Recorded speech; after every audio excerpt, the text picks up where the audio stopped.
Hey, what's up? This is Hoffman. Today I want to show you something about my new track, Tarku. Especially, I want to go into the kick and bass mixing on this. Yeah, Tarku is the title track of my time code set on top of the Carpathians. It's out now. Go check it out, and I hope you like it. If you don't know the track already, I will play it now for you.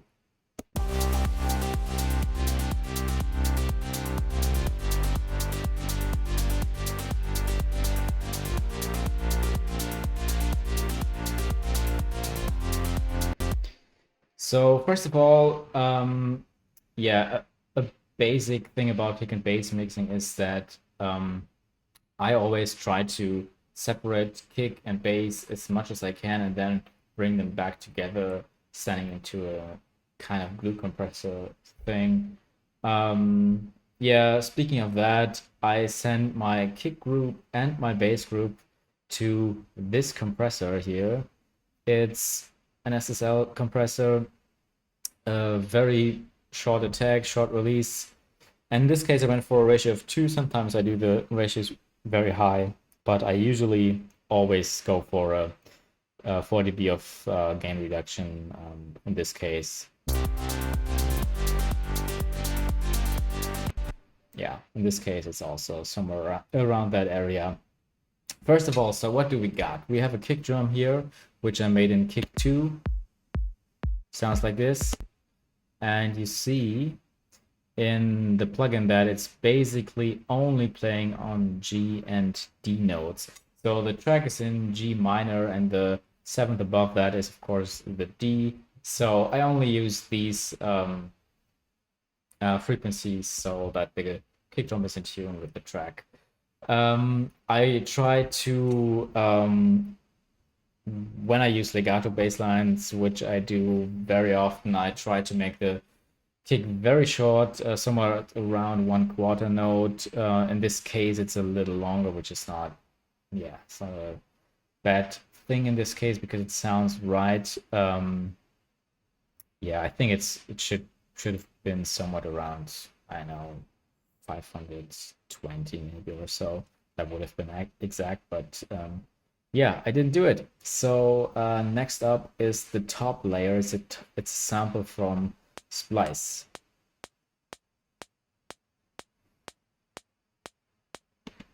Yeah, it's um it's from Splice. It brings it has lots of yeah, lots of kind of it's a little distorted. It sounds very dirty, and together with this clean kick drum, I think it sounds really nice. Let's see how this sounds.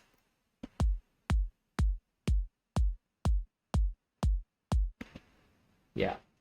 So I have a sub layer which is from the MS-20, and it sounds like this.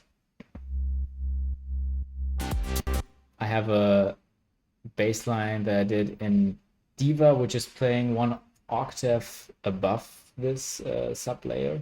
I think the MS-20 sub is just a sine wave with some, maybe, yeah. It has already a little bit of noise on it, but I'm sure I cued it out. Yeah, so the Diva bass sounds like this.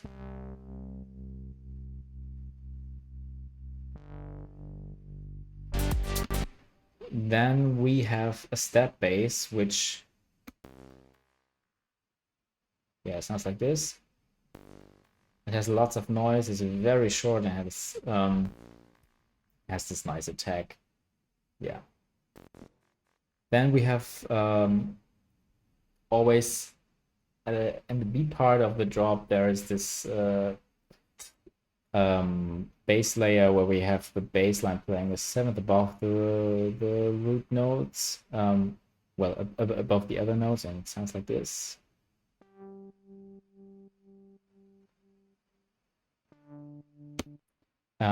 We have this little FX thing here, which is introducing it.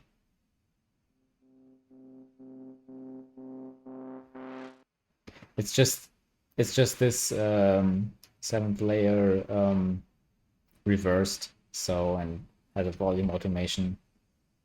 Nothing too fancy.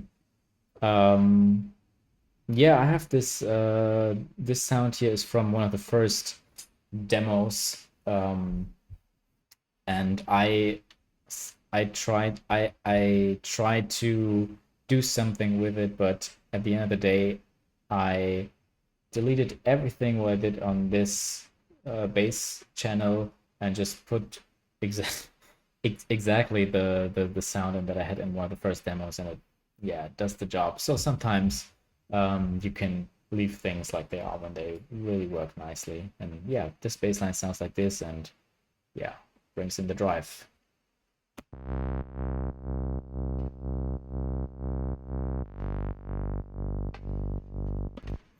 Yeah, very cool. So let's see how all of this sound is sounding together. Um, we have a Fairchild here. Because we have 6 base layers, I decided to bring in the Fairchild. To glue it a little bit together, I reduced the width to 50% because, yeah, I think the last baseline here at the top, it was really stereo and it was a little bit too much. So without the Fairchild, it sounds like this.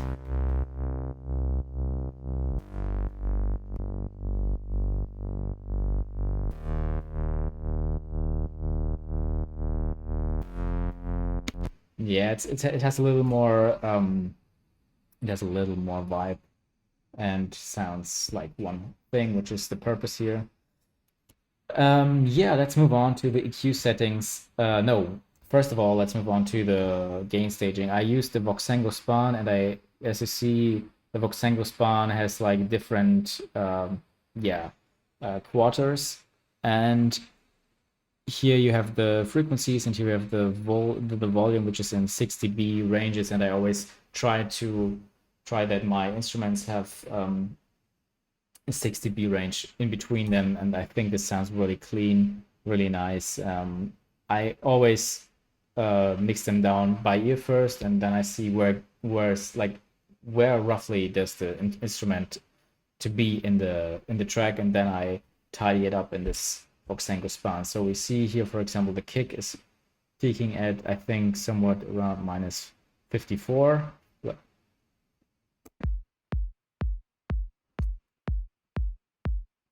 Or maybe it's even 60, I don't know. Yeah. Yeah, a little bit above 60. And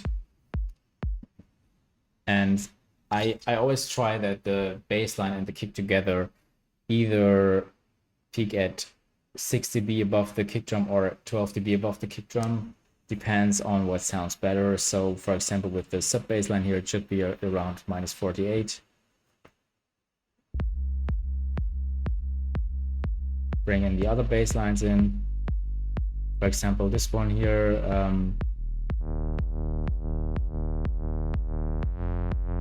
make sure it's like some peaking around minus 48, and you see it's there. There's some automation in the kick drum here, so it gets a little louder at the end, but that's definitely wanted. So this bass line here is peaking at minus 60, which is cool. It sounds very good together. I think you sometimes need to try it out, which kind of shelf sounds a little better, but in this case I went for that, and you also hear it by ear if it's too loud or too quiet, and then you're already almost there and can like mix it down like 1 or 2 dBs. This 7th here is, let's see where this is peaking, minus 66. The step bass is at minus 78. You probably will see it here a little bit moving in. There it is. And we have this bass line here, which I already showed you. And yeah, let's move on to the EQ settings. On the kick, I cut out some 98 hertz, which is the root note of the bass line. So I cut this out, and then I boosted the root note of the kick. So it's very important that you have the kick drum not at the exact same pitch as the bass line, because then you can do this kind of thing. And yeah, I think it makes a huge difference. I cut out some mids in the kick, and at the end of the day, I boosted the top end a little bit again after I already cut it out with the Market Hue Airband, a really nice tool to boost some high end. The top kick has a little yeah, it has of course a low pass no high pass filter, and with the Soothe plugin I cut out some harshness. Yeah, in the in the sub bass, I have a high cut. I have the root here at 49 hertz, which is boosted, and I bring it into an 1176 compressor. I think it's not doing that much. Yeah, well, it's doing a lot. It's minus 10 dB, or minus 7. The EQ is cutting out some super lows, and yeah, sidechain, very important. I sidechain my bass lines to the kick, and I love this FF1 mode, so I can keep my attack really short. Yeah, in this case here, we have the other bassline channel where I have this UAD tape machine. It gives the whole thing a nice low end bump and tames the high. Like, this is what tape machines are doing. Again, so here's basically the other way around. I cut out some 73 hertz and boosted some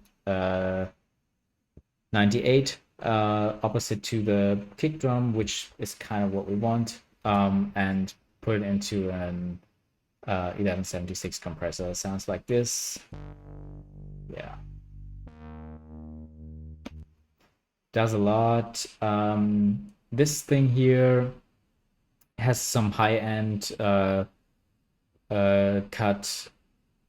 has a high cut to it to make it sound a little better. At the top, some compression to give it a little more character also. It's super compressed, and it's not only sidechained to the ghost kick, it's also sidechained to the main synthesizer. The step synth is running through an LA2A, and here we have oh, there's actually nothing on it. Yeah, it does minus 5 dB. Yeah, no, it's actually that one, sorry.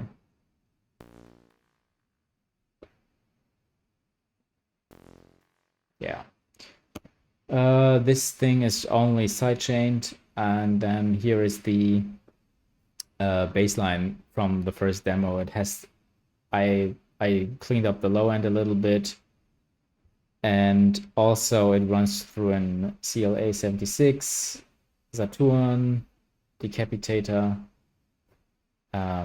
Yeah, so, and the Sheps 73. There's some EQ automation on, so some frequencies are being reduced, I think, in the breakdown. Yeah, so, and of course sidechain. So yeah, this is basically what I did to it. Let's listen to the song again.